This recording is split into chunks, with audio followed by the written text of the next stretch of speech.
with Dr. Romanos. Thank you so much for this beautiful presentation. Thank you for coming here. Here we are in Lisbon. It's a really beautiful city, by the way. We just want to ask you a couple of questions. I myself am curious about the immediate loading mostly. So I do know that you are mostly prefer to do immediate loading. Why? Can you describe this a little bit? So first of all, thank you for this question. I would love next time to come into Lisbon and to have more time for myself and to bring the family also as well.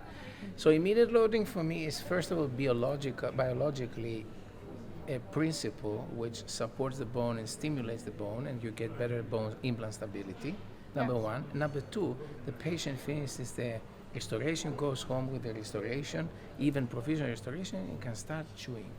Yeah. Anytime you place implants and you submerge the implants, or you uncover and you have healing abutments, and you delay the whole wound healing process, our studies show, histological studies in monkeys, in animals, and other people as well show the same thing, even in humans, that the bone doesn't grow due to the lack of stimulation.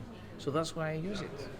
Except if my patient doesn't follow the specific protocol of diet, or if the implants are not primarily stable, or the bone is grafted and I want to graft vertically, I try to avoid to do vertical augmentation at the same time to load immediately. So I do the grafting, the bone grafting, and later on the implant placement after the healing of the ridge, and then I load immediately the implants. Okay, yeah, this is such a good technique.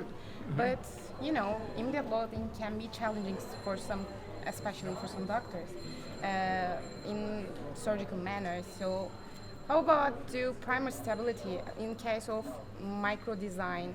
Do you prefer any kind of implant diameter, or do you have any suggestions to the doctors? Yeah.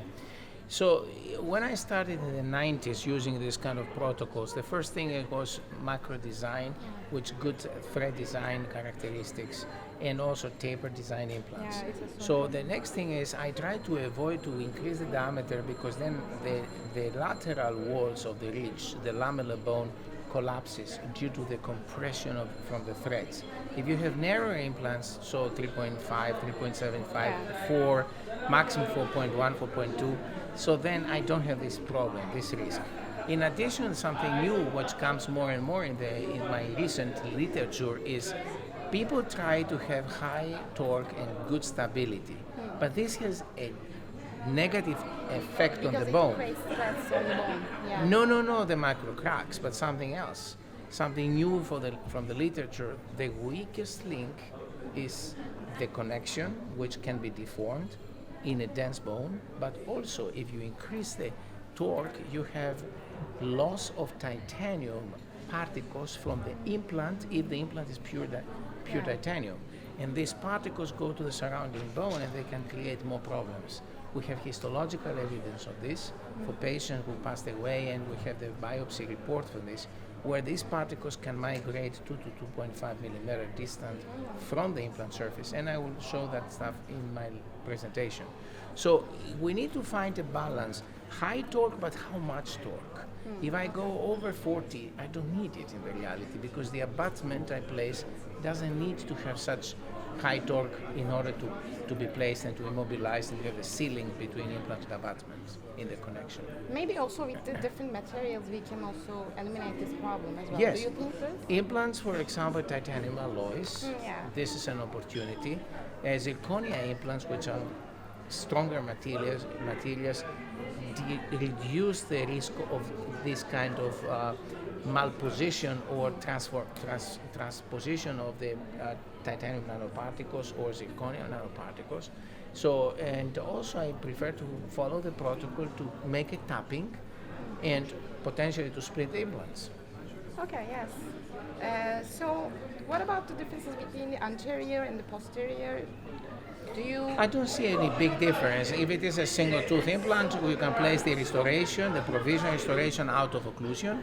But if it is anterior or posterior splinted implants, I don't see big difference. Yes.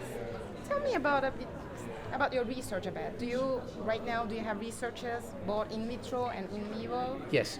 We test different macro designs in vitro before we go to clinical settings. because we need clinical trials, of course, with the Yes, of university. course. This is always the issue.